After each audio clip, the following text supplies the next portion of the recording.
இன்றைக்கான market update. Opening ஒரு gap down opening by more than 350 points. அதிலிருந்து ஒரு 100 பாயிண்ட்ஸ் ஃபால். அதுக்கப்புறம் Nifty went into side phase. Next ஒரு 12 பிஎம் டைமில் நிஃப்டி ஒரு சாலிடான ரெக்கவரி. அந்த 12 பிஎம்லேருந்து மார்க்கெட் க்ளோசிங் வர நிஃப்டி வந்து கண்டினியூஸ் ரைஸ் தான். கிட்டத்தட்ட 400 பாயிண்ட்ஸ் ரெக்கவர் ஆயிருந்தது. இந்த கேப் டவுனையும் கவர் பண்ணி ஓவராலாக ஒரு 30 பாயிண்ட்ஸ் பாசிட்டிவாக க்ளோஸ் ஆயிருந்தது. அண்ட் ரீசன் பார்த்தீங்கன்னா ருப்பியோட ஸ்ட்ராங் ரெக்கவரி.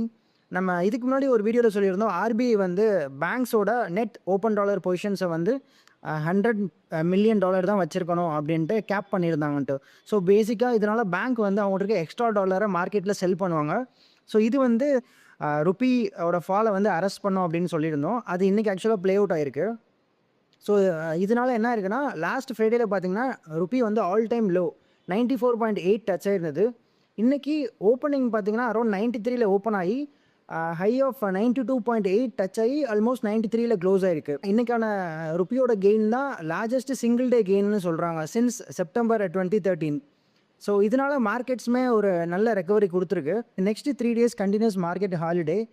இந்த 3 நாளில் ட்ரம்ப்டேருந்து எதுவும் அனௌன்ஸ்மெண்ட் வராமல் இருக்கிறது better. Let's see on Monday.